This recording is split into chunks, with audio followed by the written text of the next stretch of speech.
There is a moment in the near-death experience that almost nobody talks about before they have it. Not the tunnel, not the light, not the relatives waiting on the other side. The moment where you feel what you did to other people, not as a memory, not as a thought, as a lived experience, from their perspective, in their body, with their emotions, feeling exactly what they felt when you caused it. Every kindness returned to you as the warmth it produced in someone else. Every cruelty returned to you as the wound it left. Every ignored moment, every unspoken word, every interaction you forgot the instant it happened, remembered now in full from both sides simultaneously. This is the life review. NDE researchers consistently report a striking pattern. At the threshold of death, many people who have had near-death experiences undergo a comprehensive life review, described as panoramic and instantaneous, like reliving one's life with full emotional clarity, yet also profoundly ethical, highlighting the consequences of our choices on others. Across studies and testimonies, this review is not merely a replay. It frequently includes empathic perceptions, as if one feels what others felt because of one's actions. It is the most reported transformative element of the near-death experience, and it may be the most important thing this research has ever produced. Most people, when they hear your life flashing before your eyes, imagine something cinematic, a highlight reel, key moments on a screen playing back quickly. What thousands of documented accounts describe is completely different. One documented account describes the experience lasting several hours, not a flash. The person was taken back to the beginning, perhaps to the age of reason, and in each instance where there had been wrongdoing, the moment was relived in full, not observed, relived, with complete emotional reality, as themselves and simultaneously as every person affected. Those who claim to have experienced a life review report the instantaneous ability to experience everything they ever did in life, along with the effects of those actions on others. Typically, this endows the viewer with a new sense of moral clarity that they act upon when fully recovered. The word instantaneous here is worth examining. People describe experiencing their entire life, every significant moment, every interaction, every consequence, and yet also describe it as thorough, detailed, and lasting. The paradox of something being both instant and complete appears in account after account. Time, during the life review, does not behave the way time behaves in physical life. Everything is available simultaneously. Everything is felt completely. The normal rules of sequential experience do not apply. This is the element that changes people most profoundly, not seeing what they did, feeling what it produced. One documented account from the peer-reviewed Journal of Near-Death Studies describes the moment precisely. I was in my Aunt Gay's body. I was in her eyes. I was in her emotions. I was in her unanswered questions. I experienced the disappointment, the humiliation. It was very devastating to me. It changed my attitude quite a bit. That account is not unusual. It is typical. Researchers studying the life review across thousands of cases find this bilateral experience, feeling both what you felt and what others felt, reported consistently and described as the most affecting part of the entire NDE.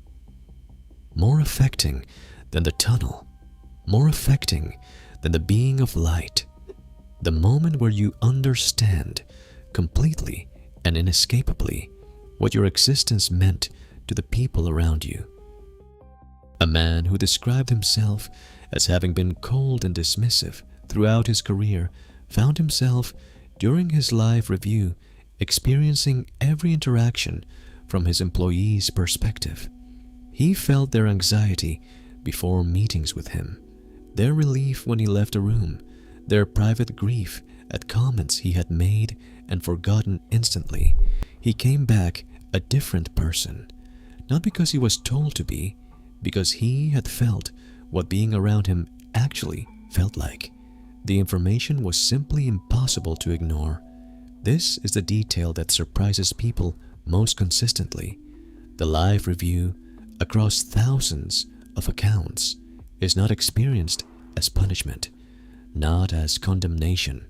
Researchers describe the live review as guided by a being of light, an assessment that invites growth rather than punishment. Even in testimonies that speak of judgment, it is self-judgment that occurs.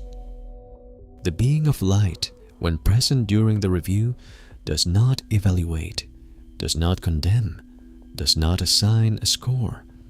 What people consistently describe is something closer to witnessing, a presence that sees everything and responds with the same unconditional love it has shown from the moment of encounter. The review happens in the context of that love, and that context changes everything about how the person receives what they are shown. One account describes the experiencer asking, during a particularly difficult moment of the review, while experiencing the pain they had caused someone, whether they were being punished.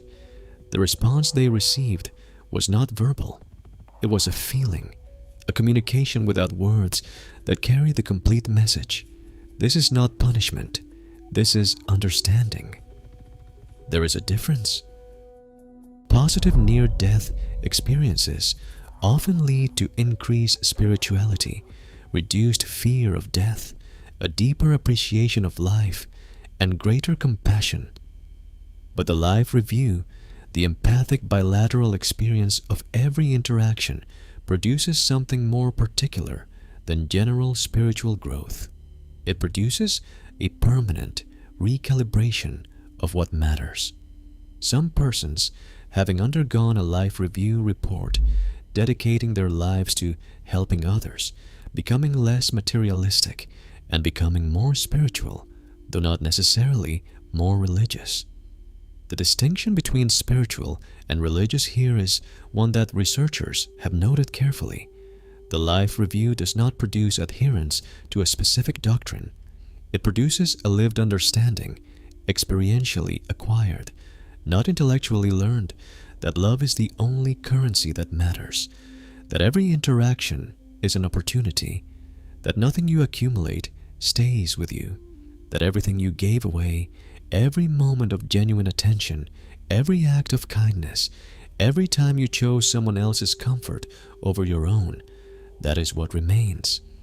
People have described emerging from the life review with a clarity about their priorities so complete that the life they returned to felt like an entirely different proposition, not a burden, not a sentence, an opportunity, specifically an opportunity to go back and be better at the thing the life review showed them mattered most. A woman who had spent her career in finance described returning from her near-death experience with a specific understanding that she had spent 40 years optimizing for the wrong variable, not with regret, with purpose. She knew, with a certainty she described as more solid than any other knowledge she possessed, exactly what the right variable was. She had felt it, from both sides, in every interaction of her entire life, simultaneously, in what felt like hours and no time at all. The core lesson that surfaces again and again across thousands of life review accounts is simple but demanding. Love, expressed in everyday choices, is the ultimate measure, not love as a feeling, love as a choice, made in ordinary moments, with ordinary people. In the interactions you will forget by the end of the day, and that will nonetheless appear in full from both sides, If what thousands of people experienced is any indication of what waits, beyond clinical, follows the evidence. The evidence for the life review is not one account, it is thousands of them, saying the same thing, in different words, from different lives. Every interaction matters, every single one.